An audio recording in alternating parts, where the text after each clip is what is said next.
AP assembly సమావేశాలు ప్రారంభమయ్యాయి. Governor ఉభయ సభలను ఉద్దేశించి ప్రసంగంతో ఈ సమావేశాలకు శ్రీకారం చుట్టారు.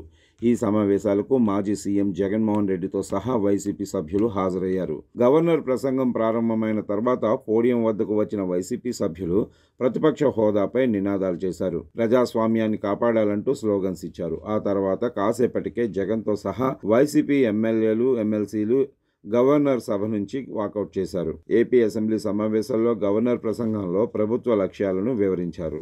ఏపీ అసెంబ్లీ సమావేశాల్లో గవర్నర్ తన ప్రసంగంలో ప్రభుత్వ లక్ష్యాలను వివరించారు. గత ప్రభుత్వంలో వైఫల్యాల గురించి ప్రస్తావన చేశారు. సభ ప్రారంభం సమయానికి తన పార్టీ ఎమ్మెల్సీలు, ఎమ్మెల్యేలతో కలిసి సభా ప్రాంగణానికి జగన్ చేరుకున్నారు. గవర్నర్ ప్రసంగం ప్రారంభమైన కొద్దిసేపటికే సభలో వైసీపీ సభ్యుల నిరసన మొదలైంది. పోడియం వద్దకు వచ్చి ప్రతిపక్ష హోదా కల్పించాలి, ప్రజాస్వామ్యాన్ని పరిరక్షించాలి అంటూ సభ్యులు నినాదాలు చేశారు.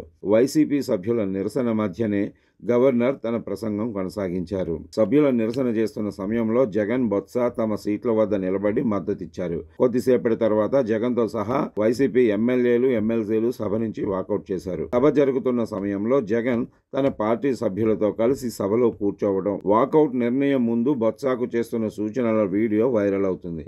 ఈ రోజు గవర్నర్ ప్రసంగం తర్వాత సభ వాయిదా పడనుంది. వెంటనే బీఏసీ సమావేశంలో అసెంబ్లీ ఎన్ని రోజులు నిర్వహించాలి, ఏ అంశాలపైన చర్చించాలనే విషయం మీద నిర్ణయం తీసుకున్నారు. దాదాపు 3 వారాల పాటు సభ నిర్వహించాలనే ఆలోచనలో ప్రభుత్వం ఉన్నట్లు తెలుస్తోంది. గవర్నర్ ప్రసంగానికి ధన్యవాదాల తీర్మానంపై చర్చ జరగనుంది. సీఎం చంద్రబాబు సమాధానం ఇవ్వనున్నారు.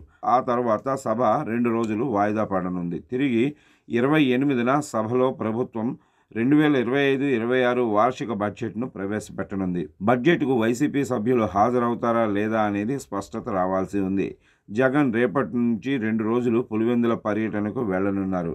అక్కడ జరిగే పలు కార్యక్రమాల్లో పాల్గొంటారు. ఇక జగన్ ఈ సమావేశాలకు వస్తారా లేదా అనేది పార్టీ నేతలకు స్పష్టత లేదు. బడ్జెట్ వేళ జగన్ ఎలాంటి నిర్ణయం తీసుకుంటారనేది తెలియాల్సి ఉంది.